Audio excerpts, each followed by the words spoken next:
Oke.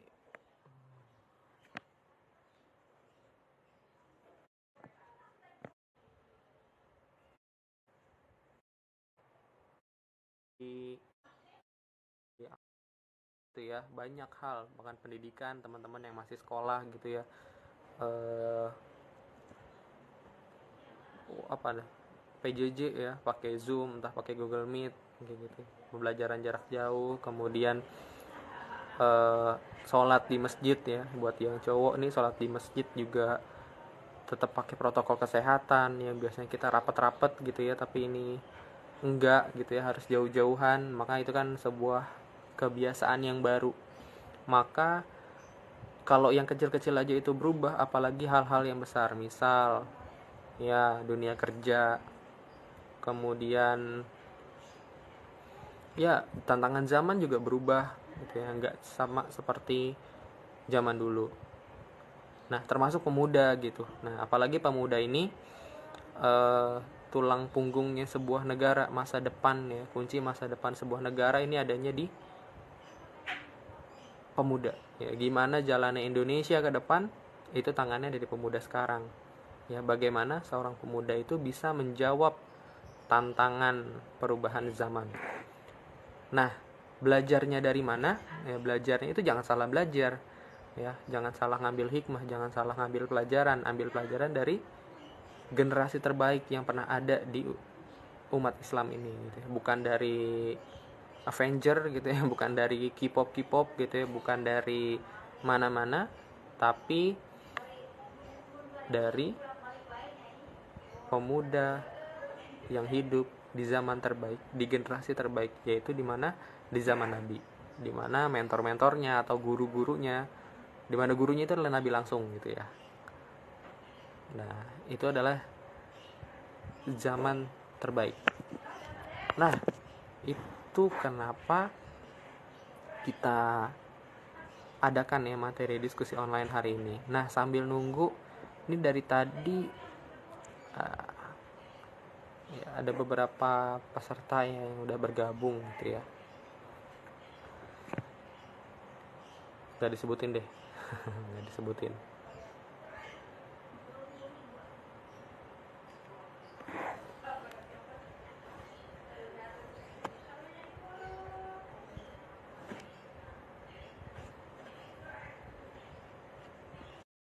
Sih yang bisa kita pelajari dari jejak pemuda zaman Nabi gitu ya. Boleh tulis di kolom komentar nah, biar makin seru nih kayak gitu. Sambil nunggu ya.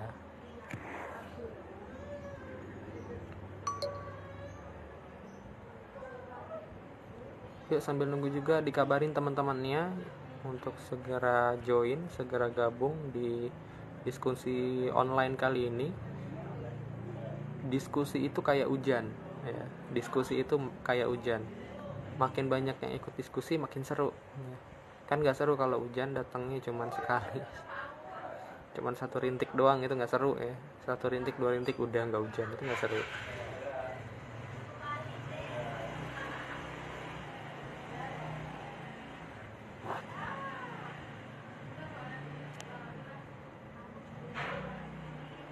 Jadi kabarin, ajak teman-teman yang lain untuk segera bergabung biar diskusinya makin seru.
cyber community ini di sini aja. Assalamualaikum warahmatullahi wabarakatuh. Ketemu lagi nanti ya, sebentar.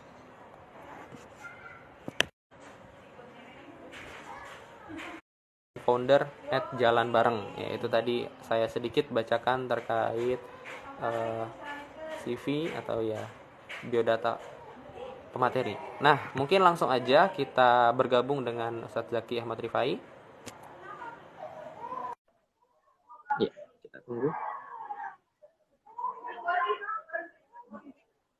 Materinya sangat Oke, assalamualaikum Ustaz. Waalaikumsalam warahmatullahi wabarakatuh. Alhamdulillah. Suara saya jelas nggak ya? Jelas nggak? Cek. Oke, jelas. Alhamdulillah. Jelas ya? Oke. Sehat Ustaz? Kabarnya? Alhamdulillah sehat. Sehat meski di tengah ini ya. Oh, tapi iya. insyaallah semoga Siap. Amin. Amin.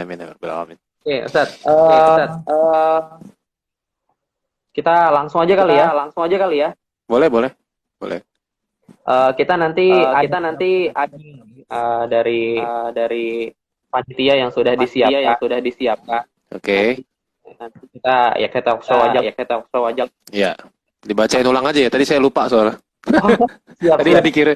Udah dikirim ya biasa lah. Lupa. Masih banyak ilmu. Mudah-mudahan aja sih. Oke, baik Ustaz. Yang pertama kalau disebutkan potongan kalimat jak pemuda sama nabi.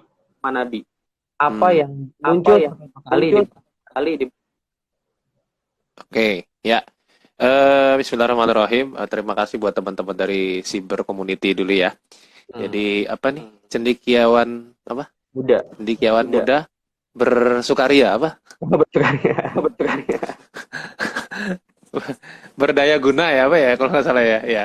Jadi teman-teman sekalian rahmatullah subhanahu wa taala, sebelumnya saya mau tanya dulu sama yang audiens di sini yang ikutan live di sini, suaranya jelas apa enggak? Kalau misalnya gema atau lain sebagainya, silakan disampaikan ya. Silakan ditulis aja di komen. Oh iya, mangga. Oke, jadi saya lanjutkan.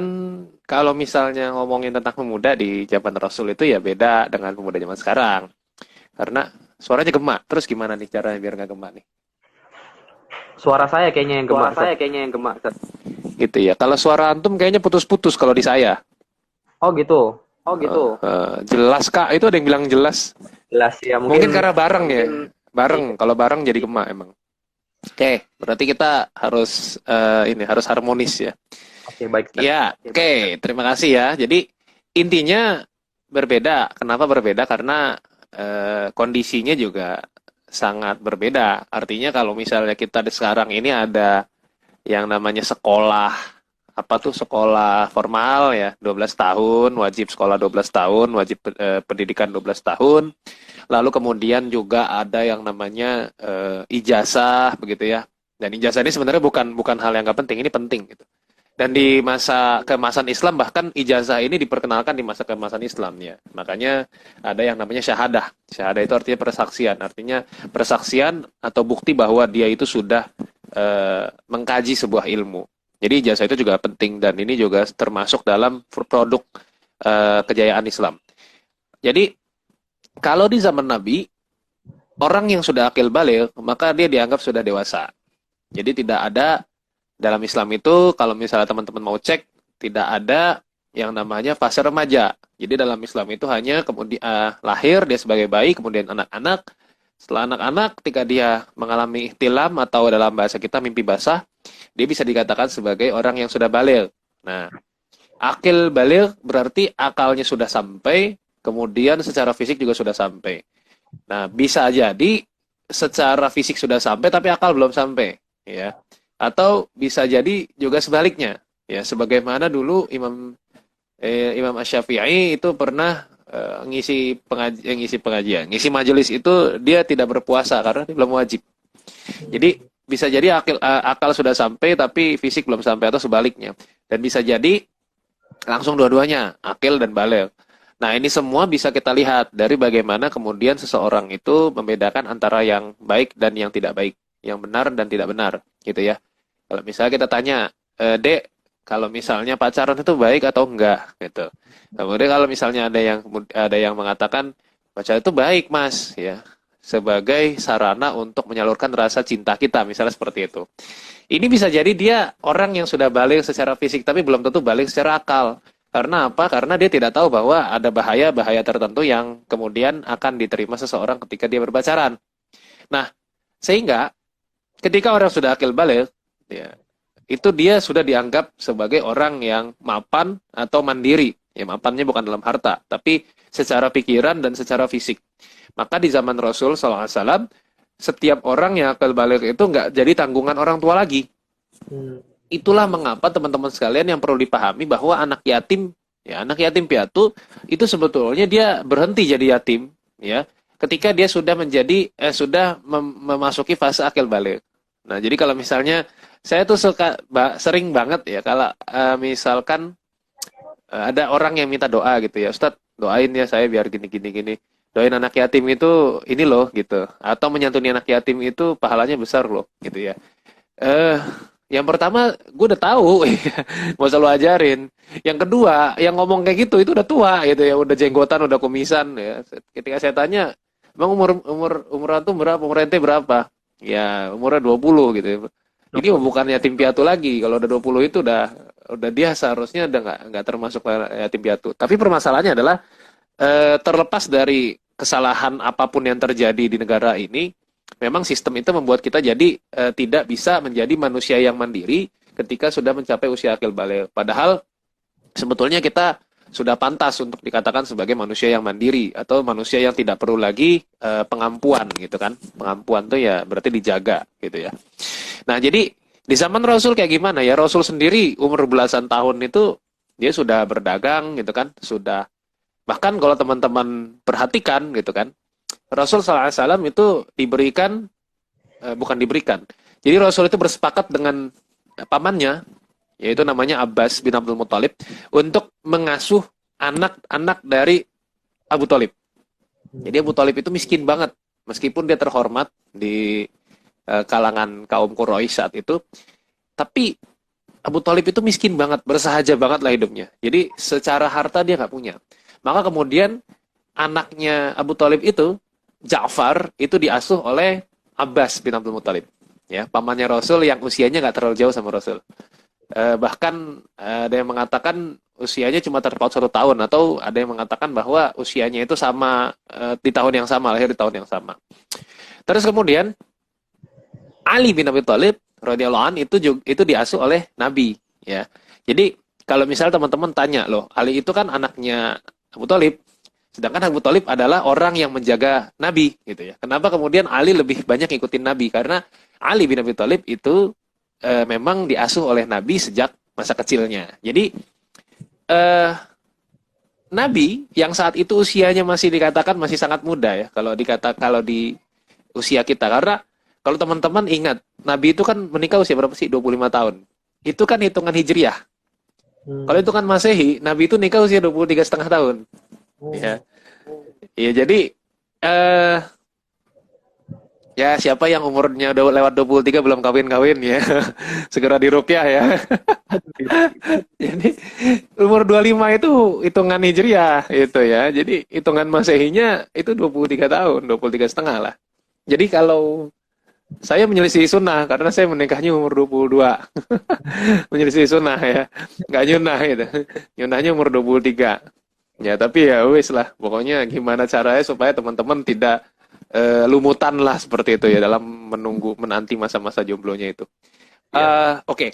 Jadi pemuda di zaman Rasul itu memang sangat berbeda. Artinya kalau kita pengen banding-bandingin juga jauh banget cuy gitu ya.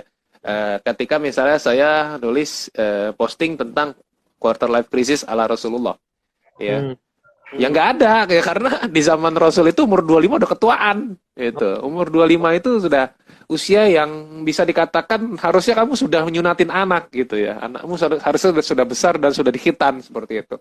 Jadi Usama bin Zaid, ya, itu bisa kemudian menjadi panglima perang di usia ke-17 atau 18 disebutkan. Ya, Zaid bin Thabit, teman-teman harus ingat Zaid bin Thabit itu masuk Islam di usia ke-11 atau ke-10.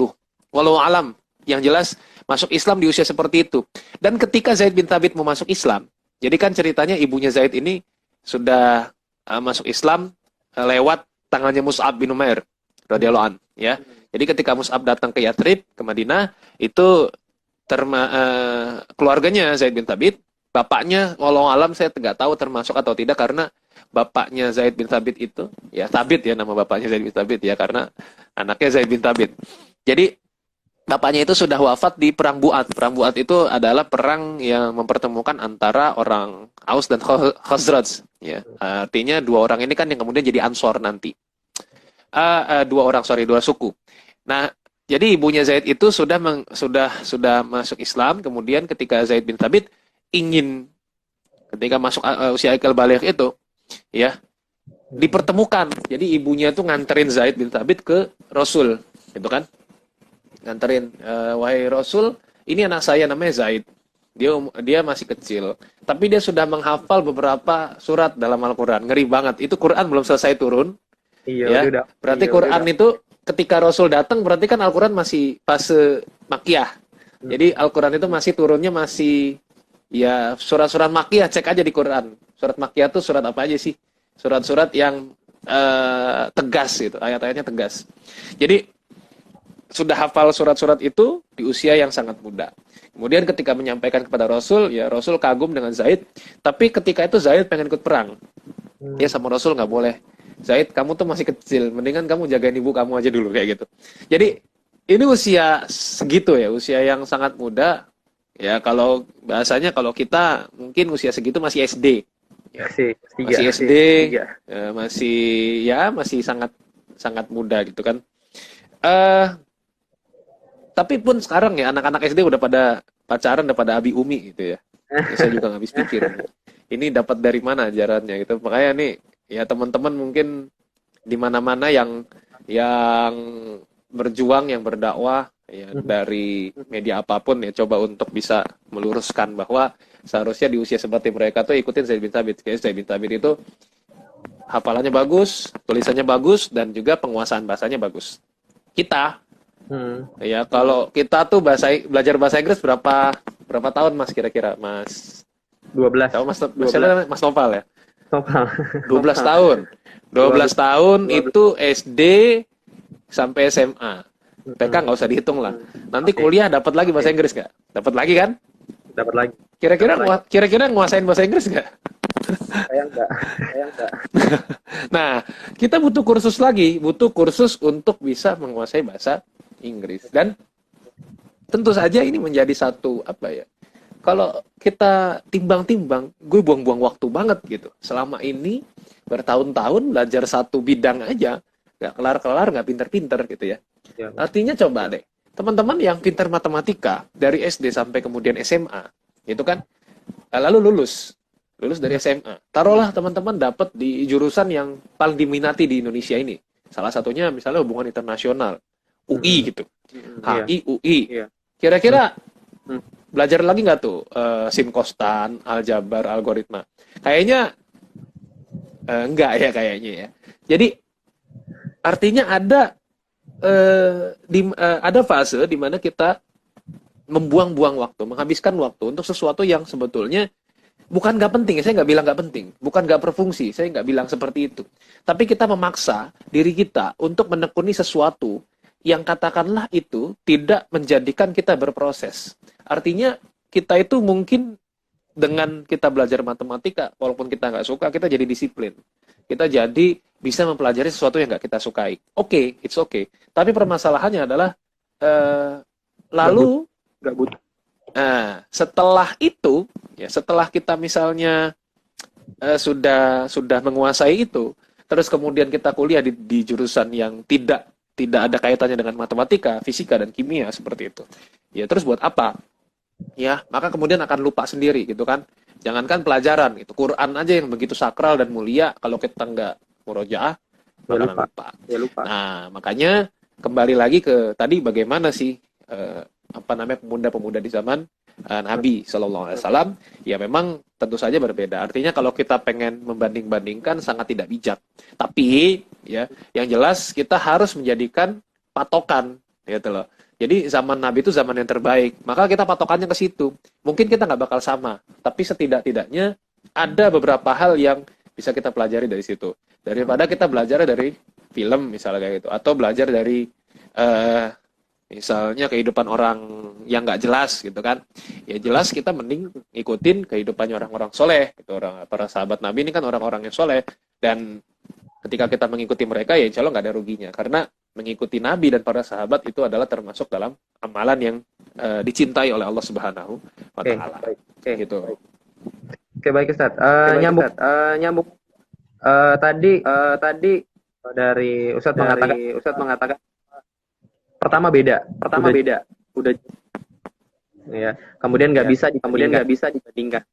Dan ketiga yang saya dapat meskipun beda dan sangat jauh untuk dibandingkan dengan sekarang, kita ngambil pelajaran dari pemuda di zaman gitu ya. Nah, kemudian apa nih Seth?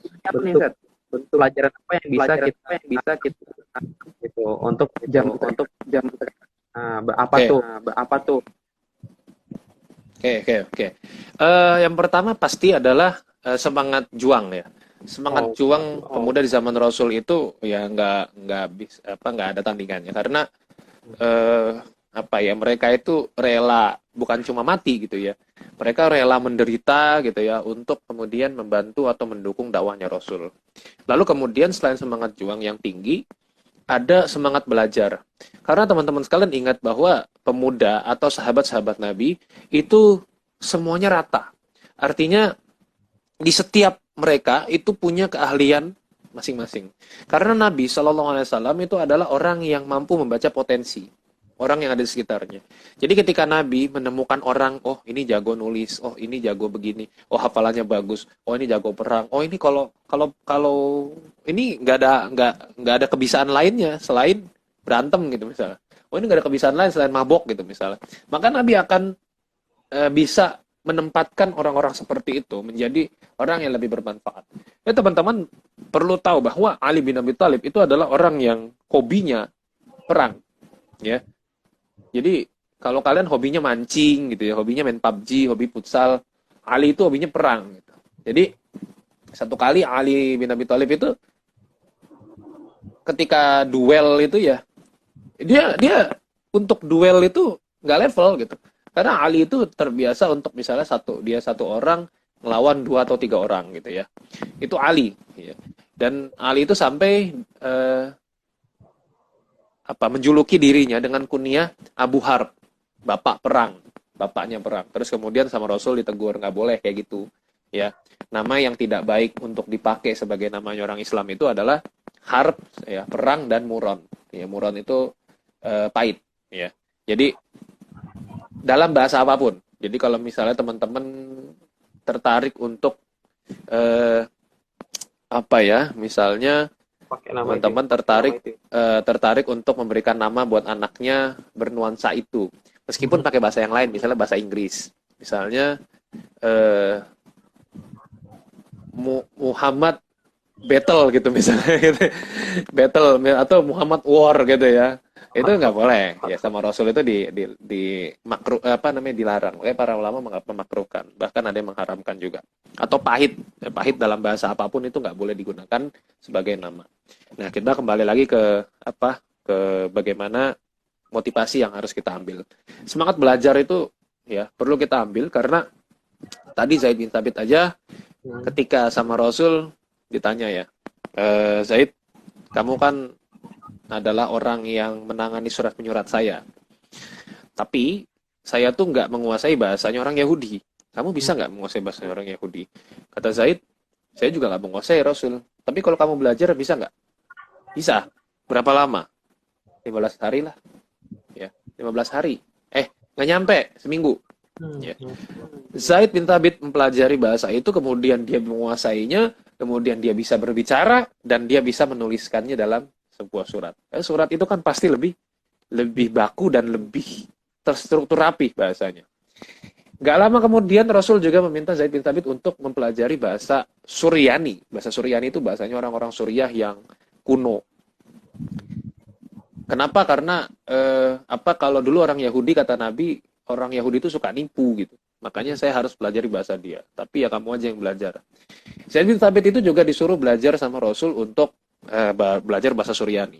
Dia pergi selama 15 hari, ya. Ada yang mengatakan bahkan lebih cepat dari itu, dia sudah menguasai bahasa itu. Ya, teman-teman mungkin belum pernah dengar bahasa Suryani itu apaan. Bahkan teman-teman ada mungkin merasa Suryani itu nama orang gitu ya. Misalnya nama tukang gudeg apa tukang pecel kayak gitu. Ini Suryani ini bahasa Suriah kuno. Dan Zaid bin Thabit menguasainya. Dan lihat teman-teman sekalian, Rasul itu meskipun dia adalah manusia terbaik, tapi Rasul nggak makan semuanya. Artinya, wah saya kan nabi, saya harus belajar bahasa ini, saya harus bisa perang ini, saya harus bisa jadi ini, bisa jadi itu. Enggak, Rasul itu nggak makan semuanya. Ya, jadi Rasul itu tinggal melihat siapa yang berpotensi untuk mempelajari ini, dia suruh. Nah, makanya contoh yang ketiga adalah teman-teman sekalian, apa yang harus kita contoh dari zaman Rasul itu adalah fokus. Nah, ini yang bikin kita jadi sering banget keteteran, kelabakan, gagal bahkan ketika kita menghadapi usia-usia muda yang produktif. Ya. Tiba-tiba usia sudah masuk 25, langsung bilang quarter life crisis. Ketika tiba-tiba masuk usia 30, belum nikah, terus langsung bilang, wah gagal saya. Jadi karena kita tuh nggak fokus. Artinya apa? Kita tuh harus fokus pada sesuatu yang paling mungkin untuk kita gapai.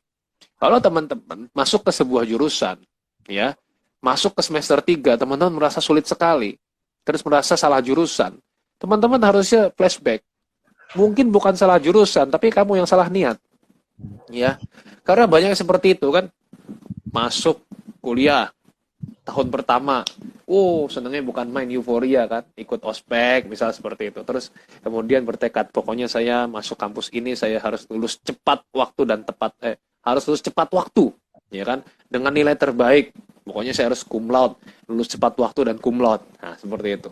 Senang kan seperti itu kan? Tahun pertama, tahun kedua belum berubah. Pokoknya saya harus lulus cepat waktu, gitu kan. Cum laude deh, nggak usah cepat waktu, yang penting tepat waktu, nggak telat. Tahun kedua, tahun ketiga berubah orientasinya, yang penting lulus. Tahun keempat baru ngomong, kayaknya gue salah jurusan nih. Itu basi, ya. Jadi kebanyakan kita kemudian melakukan excuse gitu ya. Seolah-olah kita salah jurusan, padahal sebenarnya bukan. Mungkin kita yang salah niat.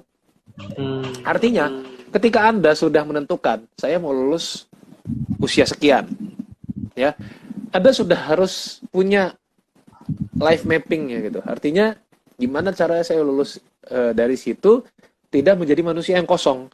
Masuk manusia yang kosong itu apa? Ya, nggak pernah berorganisasi, nggak pernah ikut student exchange, nggak pernah ikut penelitian, nggak pernah ikut lomba, nggak pernah ikut apapun. Jadi ketika lulus, teman-teman terang saja ketika teman-teman lulus, cum laude, pakai selempang, tapi setelah itu jadi pengangguran. Ya. Bukan berarti saya mengatakan setiap pengangguran itu buruk, enggak. Saya pun kalau di data pemerintah, saya pengangguran gitu. Karena saya tidak punya penghasilan yang bisa dikatakan sebagai penghasilan tetap. Tapi yang jelas teman-teman sekalian, ingat ya, pengangguran itu tidak punya pekerjaan, bukan tidak punya penghasilan. Jadi kalau teman-teman pengangguran, ya, tetap teman-teman juga harus punya penghasilan kayak gitu. Nah, sekarang permasalahannya adalah kalau misalnya kita nggak fokus, kita tidak fokus ketika misalnya kita pengen lulus, kita nggak fokus untuk menata diri kita, itu yang terjadi adalah ketika kita sudah masuk ke usia yang seharusnya kita lulus, atau masuk ke usia yang seharusnya kita sudah begini dan begitu, ternyata belum ngapa-ngapain. Karena kita nggak fokus, semuanya pengen dimakan, gitu, semuanya pengen dilahap. Nah, makanya fokus ketika teman-teman sudah masuk ke tahun sekian, merasa salah jurusan, coba untuk dievaluasi lagi. Kalau saran saya, daripada kalian pindah jurusan, mending segera lulus dari jurusan itu. Kalau pengen kuliah lagi, monggo. Gitu, meskipun itu akan sangat lama. Tapi lebih baik seperti itu daripada kalian keluar terus kemudian cari kuliah lagi. Itu akan membuang-buang waktu dan teman-teman nggak punya bekal sama sekali. Paling nggak kalau teman-teman lulus dari jurusan yang teman-teman nggak bisa, atau banyak ya S1 dari sebuah jurusan tapi dia nggak menguasai ilmunya. Itu banyak. Tapi teman-teman sudah megang ijazah tuh. Jadi kalau teman-teman pengen kerja di pekerjaan-pekerjaan yang tidak spesifik, artinya misalnya butuh supervisor, minimal ijazah S1 segala jurusan. Nah, teman-teman masih bisa berguna. Ya. Jadi lulus aja belum, tiba-tiba udah pindah jurusan, umur udah banyak, teman-teman udah pada nyebar undangan, ya, bahkan undangan nikahan anaknya bukan lagi nikahan dia gitu ya. Ini udah kacau gitu kan. Artinya lu udah ketinggalan jauh. Iya bener, dalam kehidupan kita tuh jangan suka dengerin omongan orang. Tapi kan kuping kita berfungsi. Ya. Kadang-kadang nggak usah dengerin omongan dia, tapi kan kuping kita berfungsi. Mau didengerin nggak didengerin tetap aja lewat gitu kan. Kedengeran gitu. Jadi mau nggak mau ini harus kita atasi bersama. Ya, jadi tadi semangat berjuang, ya, semangat belajar dan kemudian fokus. Ya. Matahari itu teman-teman tidak akan bisa membakar kita. Padahal matahari itu panas banget kan? Kenapa? Karena nggak fokus. Jadi kan nggak ada tuh orang yang guling-gulingan, aduh saya kebakar matahari, itu nggak ada. Karena matahari itu menyinari secara global, dia nggak fokus. Kalau dia fokus pasti kebakar kita. Seperti itu. Oke, baik Ustaz. Untuk sebelum pelotak di teman pemilik join ya kalau tanya dipersilakan di Ya. komentar atau oke. Waduh, ada bet. Oke. Ya, silakan tanya. Selanjutnya Ustaz dari saya. Sekian banyak sahabat atau ya ada nggak satu orang yang paling oleh Ustaz gitu. Ngefans lah gitu ya. Ya, yang paling ngefans. Saya siapa ya? Keren-keren sih, jadi saya bingung juga mau ngefans sama yang paling ngefans sama. Tapi saya lebih suka Ja'far bin Abi Thalib ya, karena Ja'far itu burung surga dia kan, dia di surga itu sudah terbang sekarang karena ketika dia syahid tangannya kan putus kanan kiri ya. Terus kemudian kata Rasul sallallahu alaihi wasallam, sesungguhnya aku melihat Ja'far dia sudah menjadi dia sudah terbang di surga. Jadi tangannya yang putus itu diganti sama Allah dengan sayap. Luar biasa, keren banget ya. Ja'far. Kemudian selain beliau juga saya ngefansnya sama Hudzaifah ya. Hudzaifah ibn Yaman. Karena Hudzaifah ibn Yaman itu pemegang rahasianya Rasul ya. Jadi Rasul data orang munafik, data orang yang tercela, data orang pengkhianat dan lain sebagainya itu dimiliki oleh Hudzaifah. Ada satu pelajaran dari Hudzaifah yang menarik gitu. Karena Hudzaifah itu pernah bilang, kebanyakan sahabat Nabi itu belajar kepada Nabi tentang hal-hal yang baik. Saya bertanya kepada Nabi tentang hal-hal yang buruk. Kenapa? Karena supaya saya bisa menghindari hal buruk tersebut. Nah, kan kadang kalau kita tuh mengetahui hal yang buruk itu bukan buat dihindari, ya, tapi buat dicoba-coba. Atau ketika ada teman yang curhat nih, aduh, gue lagi patah hati nih kayak gitu. Kadang kita nggak dengerin curhatnya bukan cari solusi, tapi cuma kepo aja. Sama siapa? Sama siapa? Ngapain aja kemarin gitu kan? Ya gini udah tahu rahasia dia, udah kita nggak mau tahu gitu, nggak ngasih solusi. Jadi seorang Hudzaifah itu orangnya juga menjauh dari segala hal yang nggak penting. Jadi Umar bin Khattab radhiyallahu anhu itu kan pernah bertanya ya, apa saya ada nggak sih di daftar orang munafik, itu kan nggak dijawab sama Hudzaifah. Sampai kemudian didesak. Akhirnya Hudzaifah jawab, namamu nggak ada wahai Umar. Tapi setelah ini kalau kamu tanya lagi saya nggak akan jawab. Jadi sahabat segede Umar aja, sekali berumar itu sampai Hudzaifah itu nggak pengen ngejawab. Artinya posisi Umar di sisi Nabi itu kan agung ya, bisa dikatakan seperti itu. Tapi Hudzaifah itu nolak ketika ditanya oleh Umar. Dan suatu kali Umar bin Khattab ketika menjadi khalifah itu pernah bertanya kepada Hudzaifah, Ya, wahai Hudzaifah, ada nggak di antara gubernur-gubernur yang sekarang saya angkat itu yang munafik? Ya, Hudzaifah jawab ada. Ngeri banget. Jadi standarnya Umar bin Khattab untuk mengangkat gubernur apa? Hafid Quran ya. Terus kemudian hafal sekian sabda Nabi gitu. Kemudian soleh, nggak pernah bermaksiat di muka umum gitu ya. Nggak pernah berbohong. Itu standarnya Umar dalam menetapkan gubernur. Tapi kata Hudzaifah ada yang munafik di antara itu. Jadi dua-duanya keren. Umarnya keren, ya Hudzaifah juga keren. Ya, dia bisa mengetahui siapa. Akhirnya kemudian ditanya sama Umar, siapa yang munafik?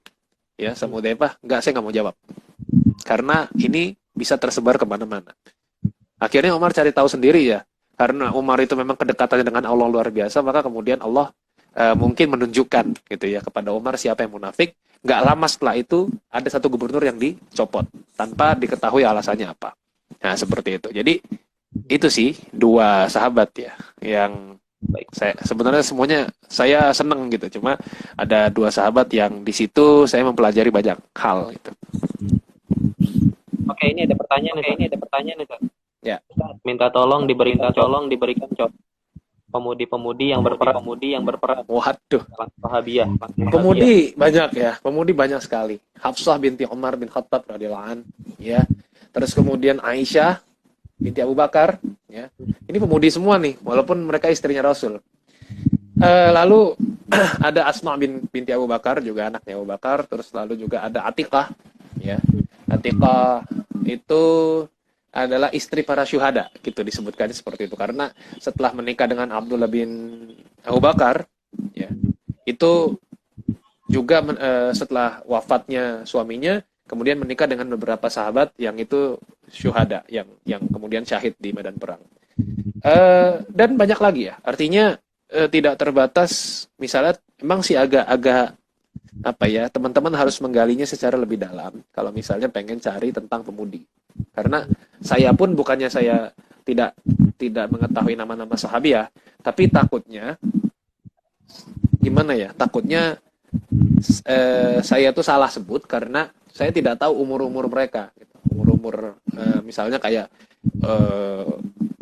apa namanya, Nusaibah binti Ka'ab gitu misalnya. Seperti misalnya juga siapa lagi ya? Ya para sahabiah itulah. Intinya saya tidak mengetahui usia-usianya, takutnya yang saya sebut sahabiah tapi bukan pemudi, bukan anak muda. Tapi yang jelas adalah pemudi terbaik di zaman Rasul itu adalah istrinya Rasul sendiri, yaitu Aisyah radhiyallahu anha. Terus juga kalau saya ingatnya dulu ketika Rasul akan menikah dengan Khadijah. Khadijah itu ketika ingin menikah dengan Rasul, Khadijah memanggil perantara, yaitu adalah sahabatnya sendiri, namanya kok saya jadi lupa namanya ya, Nafisah binti Muniyah ya. Nafisah binti Muniyah itu yang kemudian bertanya kepada Rasul ya, Muhammad, kamu tuh mau nikah enggak? Mau lah, mana ada, masa saya nggak mau nikah gitu kan. Terus kemudian ini ada yang mau nikah sama kamu. Iya, dia seorang wanita terpandang di Mekah gitu. Terus kemudian siapa, kata Rasul? Khadijah. Mau nggak? Ya kata Rasul, ya mau, siapa yang nggak mau sama Khadijah, tapi masalah saya belum cukup. Jadi ketika Rasul bilang belum cukup, itu bukan berarti Rasul miskin ya. Jangan salah paham. Jadi Rasul itu saat itu sudah punya kekayaan, sudah mapan lah istilah seperti itu. Makanya dia bisa mengasuh Ali bin Abi Thalib. Tapi permasalahannya ketika dia mau disandingkan dengan Khadijah, Rasul merasa bahwa dia belum cukup. Ya, ibaratnya kalau misalnya apa namanya, seorang pemuda biasa gitu akan disandingkan dengan siapa? Misalnya Ayu Ting Ting gitu kan. Yang janda siapa misalnya? Itu janda yang kaya gitu kan, misalnya super kaya lah seperti itu. Jadi merasa tidak cocok. Tapi kemudian Nafisah ini amanah, dia bisa meyakinkan Rasul dan akhirnya Rasul bisa menikah dengan Khadijah. Jadi yang harus kita pahami bahwa pemudi-pemudi itu juga banyak yang berperan. Tapi memang kalau misalnya kita pengen cek, teman-teman bisa baca buku. Saya dulu ada mana ya? Waduh, saya nggak ada sih, cuma saya lupa naruhnya di mana. Di rak buku yang mana. Ada judulnya Sahabiah gitu ya. Judulnya Sirah Sahabiah tuh ada. Terus kemudian saya juga rekomendasikan, mana nih? Ini juga ada buku yang bagus, judulnya Wanita-Wanita dalam Al-Quran. Nah, ini terbitan tahun berapa saya juga lupa. Jadi wanita-wanita dalam Al-Quran ini disebutkan tentang wanita-wanita yang memang Allah menjadikan mereka sebagai pelajaran dalam Al-Quran. Cetakan tahun 2006 ya. Penulisnya Dr. Abdurrahman Umairah. Nih, ini bukunya. Wanita-wanita dalam Al-Quran. Ya, nggak tahu nanti kalau dicari di online shop masih ada apa enggak. Tapi ini juga diantaranya ada para sahabiah, ya. Sahabiah atau wanita-wanita yang hidup di zaman Rasul. Contohnya seperti Khadijah. Kemudian ada Maimunah, juga istri Rasul. Maria Al-Qibtiyah, ya. Kemudian Zainab, putri Rasul. Nah, putri Rasul itu juga termasuk pemudi ya. Jadi Zainab, ya. Kemudian Fatimah itu juga termasuk pemudi yang perlu kita ambil ibrah dari mereka. Perlu kita ambil contoh dari mereka. Dan lain sebagainya, ya. Nanti teman-teman bisa bisa cek sendiri atau cari sendiri. Oke, ini pertanyaan selanjutnya. Kak, gimana sih caranya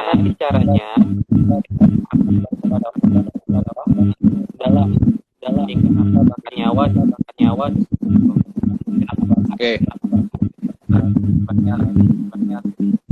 Ini ada noise gitu, gerujut gitu, nggak tahu saya dari mana. Mungkin dari Mas Noval. Kalau dari saya, kayaknya udah nggak ada masalah nih. Ya, gitu ya. Nggak tahu ada suara apa. Kipas angin kali? Nggak ada ya. Nggak tahu kayak ada suara apa supporter bola gitu di stadion gitu ya. Gitu. Ya, cara merasakan cintanya para sahabat kepada Allah dan Rasulullah yang begitu dalam. Cara merasakannya gimana ya? Cara merasakannya adalah dengan membaca kisah-kisah mereka. Cara merasakannya membaca sirah nabawiyah, sirah sahabat gitu. Itu adalah yang paling utama. Jadi kalau kita pengen merasakan ya seperti itu, ya. Karena mau tidak mau kita nggak mungkin bisa merasakan kalau kita nggak tahu kisah-kisahnya. Atau mendengarkan misalnya ceramah para ustadz, ya.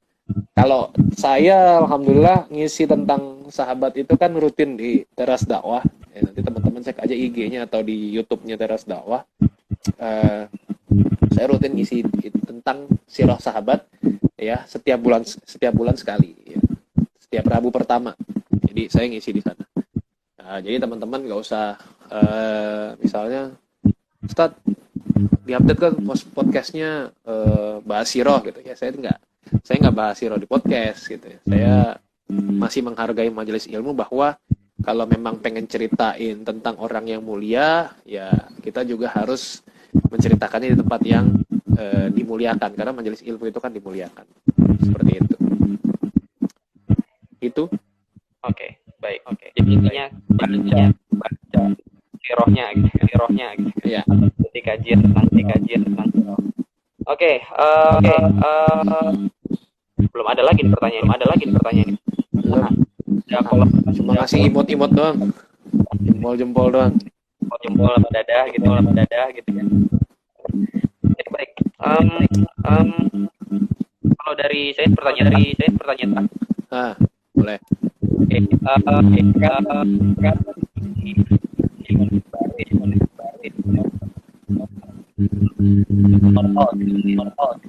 Ya.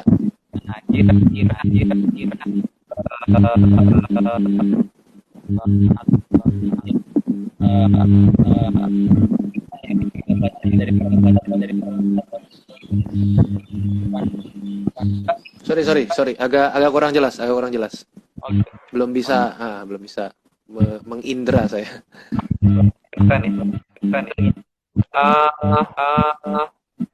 Apa pelajaran yang bisa kita ambil dari para guru gitu menghadapi nanti masa depan yang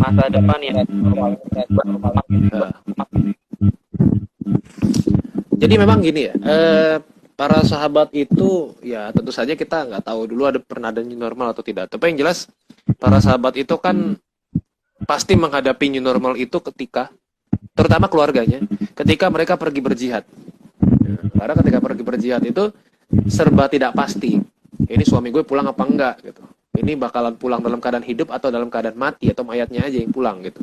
Jadi cara mempersiapkan mereka adalah mereka harus ketika meninggalkan keluarga mereka harus bisa menyediakan sesuatu yang itu akan mencukupi kalau misalnya mereka nggak pulang.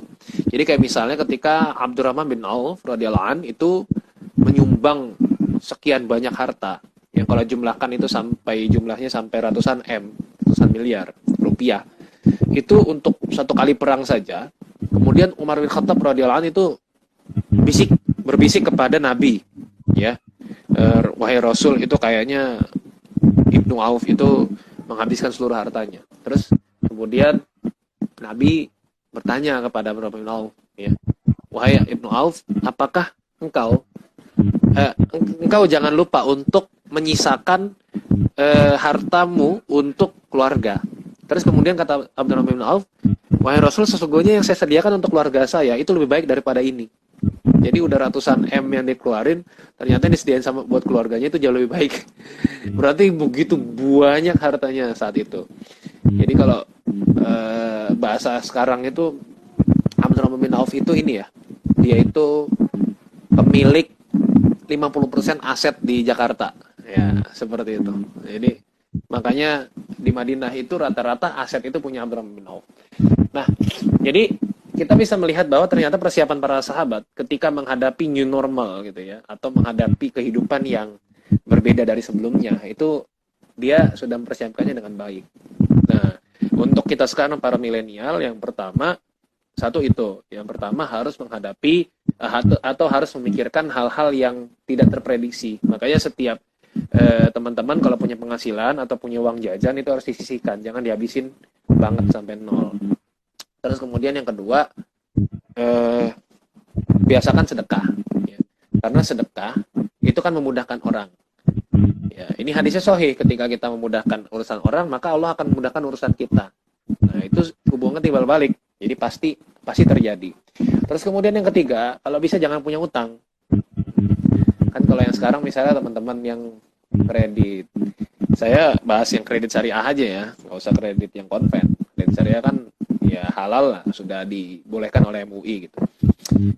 Misalnya kredit yang konven gitu.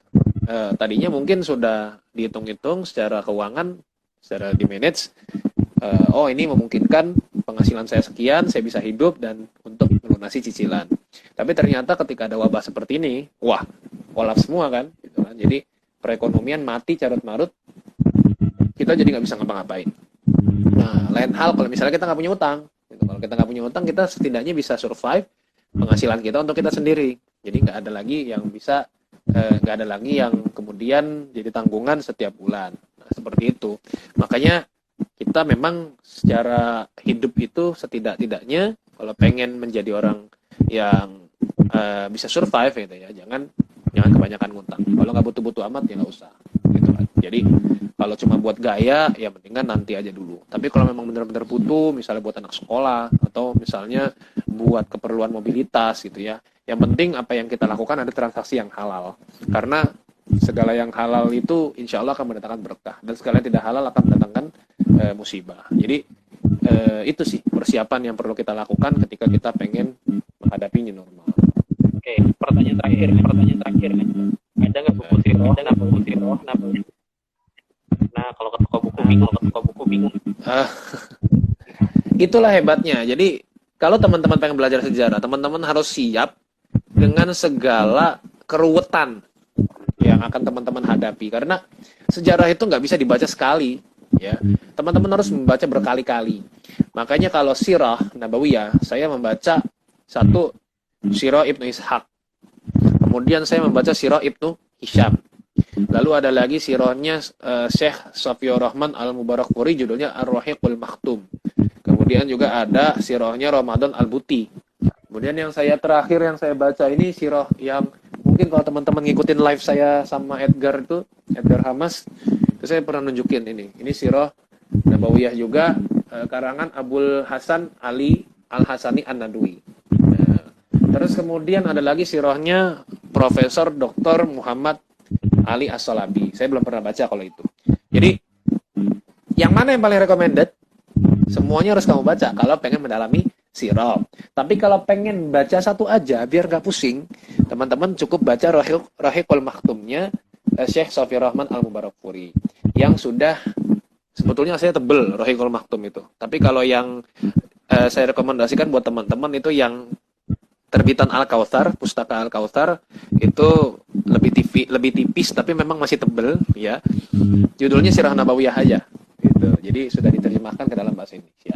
Itu sih kalau misalnya pengen tanya soal Sirah Nabawiyah.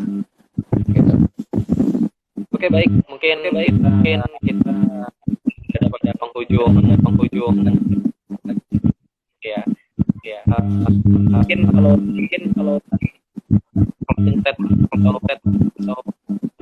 ya, pesan terakhir. Kayak mau apa aja. Pesan terakhir. Iya, jadi sesungguhnya teman-teman sekalian ketika kita di zaman yang seperti sekarang ini, kita menjadikan zaman Rasul itu sebagai teladan. Jadi jangan patokan, karena patokan itu nggak mungkin. Kita nggak mungkin sama. Kenapa? Karena khairal qurun qarni gitu ya. Sebaik-baik zaman kata Nabi adalah zamanku. Tsumma yalunahum dan kemudian seterusnya. Jadi sampai ke zaman kita tuh sudah dikatakan kualitasnya tuh udah kaleng-kaleng banget gitu. Jadi kalau kualitasnya 100% di zaman Rasul, ya turun terus 50%, 60% terus ke bawah. Jadi teman-teman sekalian rahmati Allah Subhanahu wa taala, dari situlah kemudian kita bisa memahami bahwa memang kita itu kualitasnya nggak bagus-bagus amat. Karena itulah kita harus sadar. Nah, ini kan ada yang nanya tuh, gimana biar kita doyan baca? Kita harus sadar. Jadi baca itu bukan masalah minat gak minat, tapi masalah sadar gak sadar. Artinya begini teman-teman, kalau kalian pengen makan, kalian perutnya lapar, yang sekalian lakukan apa? Makan. Tapi masalahnya di rumah atau di yang dihidangkan itu nggak ada yang kalian suka. Kalau misalnya kalian nggak makan, yang terjadi apa? Makin lapar. Bisa kemudian kambuh, bisa kemudian mati. Ya. Tapi kalau misalnya teman-teman udah pokoknya yang ada dimakan aja, yang penting halal. Nah, itulah baca. Gitu. Jadi teman-teman pasti nggak suka baca itu. Ya. Kecuali baca novel cinta-cintaan mungkin suka. Tapi teman-teman kalau pengen maju pasti akan makan hal-hal yang nggak teman-teman sukai. Tapi sadari bahwa itu adalah kebutuhan. Jika kita merasa bodoh, insya Allah kita akan terus membaca. Tapi kalau sudah merasa pinter, ya di situ kita jadi nggak doyan baca lagi. Ya, orang yang berhenti membaca maka dia sudah tua. Nah makanya baca banyak tentang kehidupan Nabi kita, gitu ya. Terus kemudian pemuda itu punya keyakinan yang jelas, punya keyakinan yang pasti. Kenapa? Karena pemuda itu modalnya iman. Pemuda itu modalnya bukan pengalaman. Karena kita nggak punya pengalaman. Yang punya pengalaman itu orang tua. Maka karena kita nggak punya pengalaman, kita butuh petunjuk yang pasti dan jelas. Dari mana itu datangnya? Dari Allah Subhanahu wa Ta'ala. Makanya Allah berfirman dalam surat Al-Kahfi ke-13 itu, Nahnu naqussu 'alaika nabahum bihaq innahum fityatun amanu birabbihim wa zidanahum huda. Ya, sesungguhnya mereka adalah pemuda yang beriman kepada Tuhan mereka, dan kami tambahkan petunjuk kepada mereka.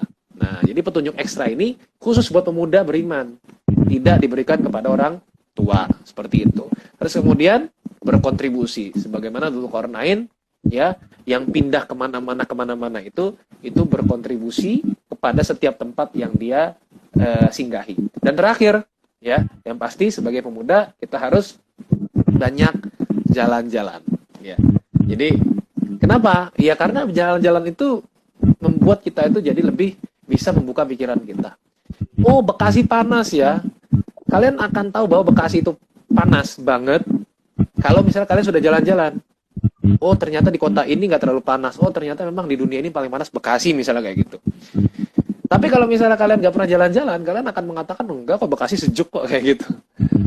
Karena apa? Karena kita belum merasakan ke lain tempat. Makanya ya gitulah, sebagai pemuda ya, kita berdoa juga semoga pandemi ini cepat selesai biar teman-teman semua juga bisa explore kayak gitu. Semoga bermanfaat ya teman-teman, dan terima kasih buat Cyber Community ya, cendekiawan muda bersukaria ya kan. supaya teman-teman semua semoga istiqomah juga ya teman-teman di Siber ya.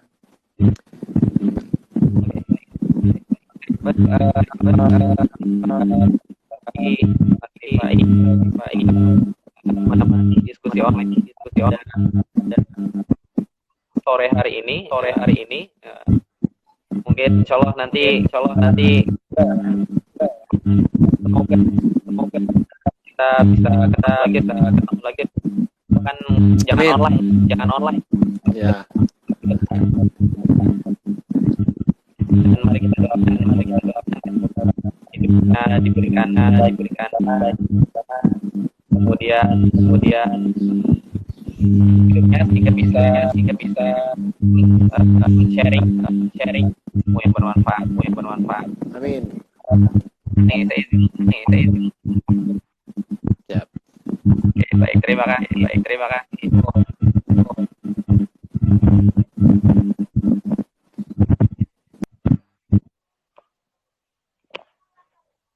Oke, demikian diskusi online kita hari ini. Kalau misalnya ada yang kurang-kurang dari Ane pribadi ya, atau dari pelaksanaan hari ini, diskusi online hari ini, kami mewakili panitia mohon maaf ya.